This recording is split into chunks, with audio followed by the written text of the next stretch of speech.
Secularism के नाम पर राजनीति करने वाले लोग आज सनातन धर्म पर कुठाराघात करने का कार्य कर रहे हैं। सनातन धर्म के बैरियर को भी, सनातन धर्म के मार्ग के बैरियर भी हटाने हैं।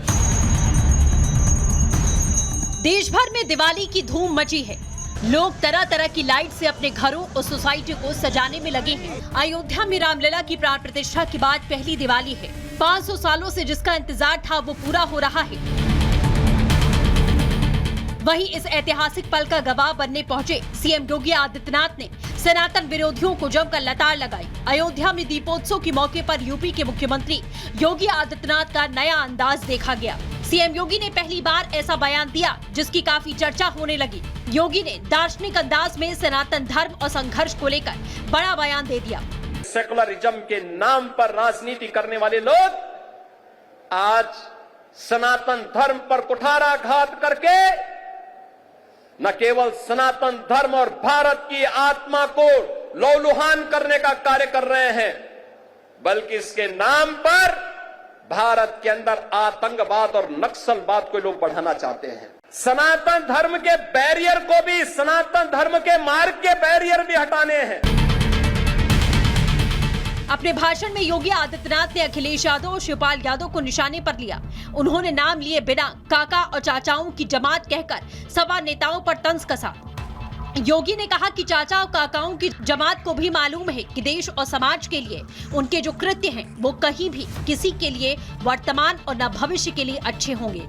उन्होंने कहा कि जो ताकतें भारत को कमजोर करना चाहती हैं वो वही काम कर रही हैं जो रावण ने किया था।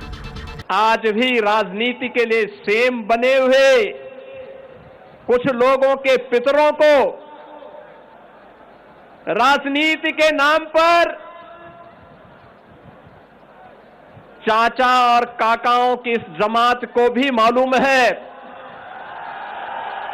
कि देश और समाज के लिए उनके जो कृत्य हैं वह कहीं भी किसी के लिए, न वर्तमान पीढ़ी के लिए न भविष्य की पीढ़ी के लिए ही उचित होंगे।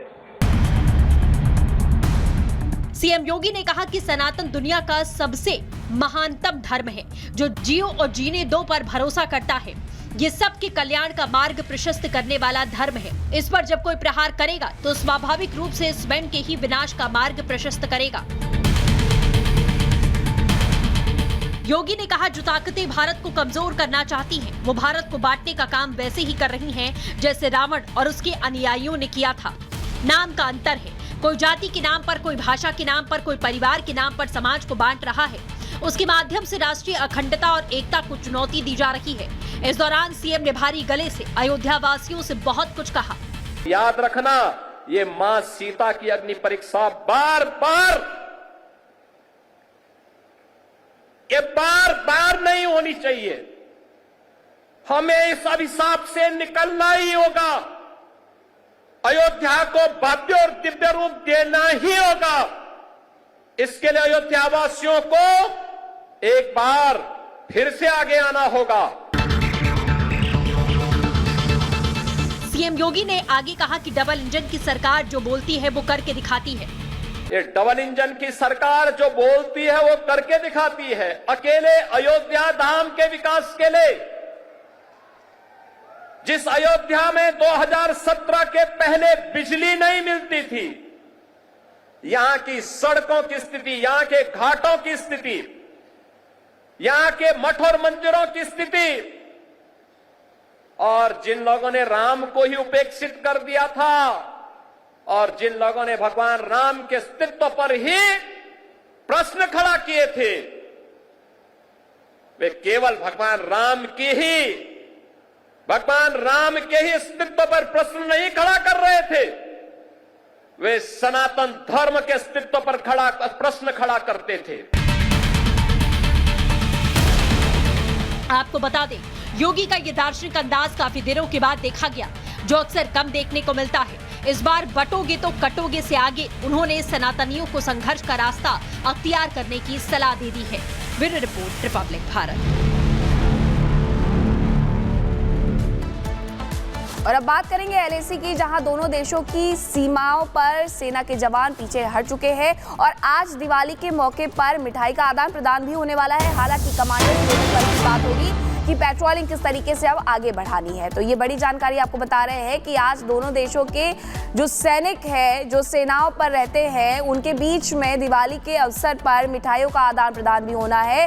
तो भारत चीन बॉर्डर से सैनिकों के हटने का काम भी अब पूरा हो चुका है। दोनों देशों के सैनिक एक दूसरे को आपस में मिठाइयां खिलाएंगे और दीपावली का त्यौहार भी मनाएंगे। खुद रक्षा मंत्री राजनाथ सिंह भी सैनिकों के साथ ही आज मौजूद रहने वाले हैं दीपावली का त्यौहार मनाने के लिए। और दीपावली के त्यौहार पर किस तरीके से दोनों देशों के सैनिक एक दूसरे को मिठाई खिलाते हुए नजर आते हैं, ये भी देखने वाली बात होगी।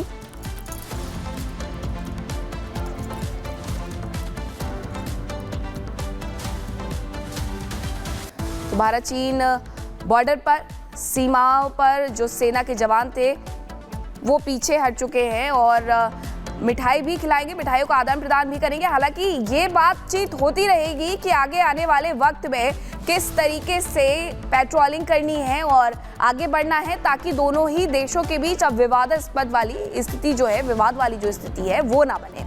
अब बात पटाखों की भी कर लेते हैं। दिवाली आई है तो पटाखे जलेंगे और पटाखों को लेकर के कुछ लोगों को बुरा लगना भी शुरू हो गया है।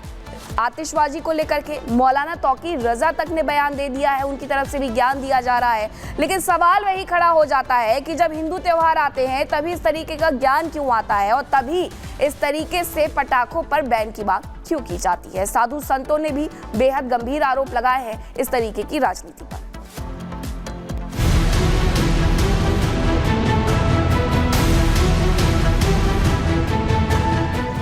दिवाली आई नहीं, पटाखे जले नहीं, उससे पहले ही पटाखा विरोधी गैंग एक्टिव हो गया। हर किसी को प्रदूषण दिखने लगा। दिखना भी चाहिए, समाधान भी होना चाहिए, लेकिन सिर्फ दिवाली पर ही क्यों याद आता है, पहले क्यों नहीं? क्या हिंदुओं के त्योहार से ही सबको दिक्कत है? तभी तो मौलाना ने अजीब तकरीर कर दी तो बाबा बागेश्वर ने लताड़ लगा दी। आतिशबाजी खुशी के इजहार के लिए अगर छोड़नी है तो इसलिए छोड़िए कि खुशी का इजहार हो जाए। खुशी का इजहार आप दीपोत्सव करके कर सकते हैं, ज्यादा से ज्यादा रोशनी कीजिए। पैसे में आग लगाना ज्यादा जरूरी है क्या? हिंदुओं का त्योहार आता है तो इनके ज्ञान तुरंत आने लगते हैं कि होली को जो है पानी खराब होता है, दीपावली को प्रदूषण होता है। अरे भाई, 1 जनवरी को भी तो बहुत से पटाखे जलाए जाते हैं, तब नहीं होता है, तब फिर इनका ज्ञान चला जाए। ये दोगलापन, हिंदुओं के त्योहारों पर लगातार कमेंटबाजी अब नहीं चलेगी। हमने तो सुतली बम खरीद लिया है और ये मूर्खानंद ज्यादा करेंगे तो इन्हीं के दरवाजे पे फोड़। दीपोत्सव के इस महापर्व जो भारतीय संस्कृति का एक महान पर्व है, कोई एक रिलीजन का पर्व नहीं है, लेकिन कुछ जिहादी एलिमेंट को सूट नहीं कर रहा, कुछ पॉलिटिकल लीडर्स को वो आंखों में चुभ रहा है। तो कहीं उस पर सरकार बैन लगाती है तो कहीं जिहादी बैन लगा देते हैं। आखिरकार कब तक चलेगा? पटाखों पर पंगा सिर्फ मौलाना नहीं कर रहे, बल्कि केजरीवाल भी वही दलीलें दे रहे हैं। दिल्ली में पटाखा बैन करने वाली आप सरकार और बीजेपी में सियासी जंग की शुरुआत हो गई है।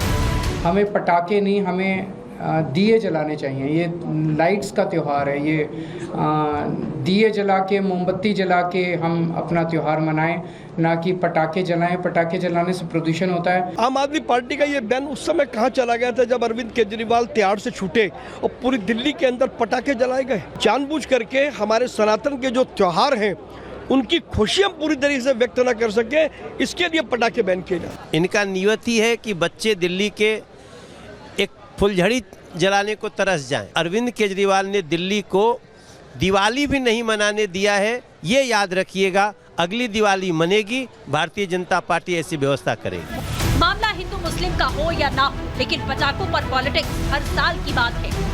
लेकिन विपक्ष इसे बीजेपी के साजिश बता रहा है, लेकिन इस बार तो कांग्रेस ने अपने ही गैंग का साथ छोड़ दिया है। पटाखे के प्रदूषण से ज्यादा पॉलिटिकल खरदूषणों से समस्या है समाज को। कभी कहेंगे कि साहब होली में रंग मत खेलो, फिर कभी कहेंगे जी आप जो है वो दिवाली में पटाखे मत बजाओ। हम सभी त्योहारों को बड़े ही आपतदारी के साथ, भाईचारे के साथ, सौहार्दपूर्ण वातावरण में मनाते हैं, लेकिन अफसोस है भारतीय जनता पार्टी के लोग त्योहार का भी राजनीतिकरण कर रहे हैं। पटाखे नहीं चलाएंगे तो दीपावली ही सुनी हो जाएगी। भाई पटाखे तो चलाएंगे, पटाखे चलाने से रोकने के बाद विवाद बनाना ये भारतीय जनता पार्टी को सूट करता है। कांग्रेस ने यूटर्न लेकर क्या आप और सपा को आईना दिखा दिया, या फिर वोट बैंक की मजबूरी में बहस कुछ नेता ही अपना राग अलाप रहे हैं? असल में हिंदू विरोधी गैंग एक्टिव ही है, लेकिन ईद न्यू ईयर से दिक्कत नहीं तो होली और दिवाली पर दिक्कत क्यों है? Bureau report Republic Bharat. और इसी के साथ अब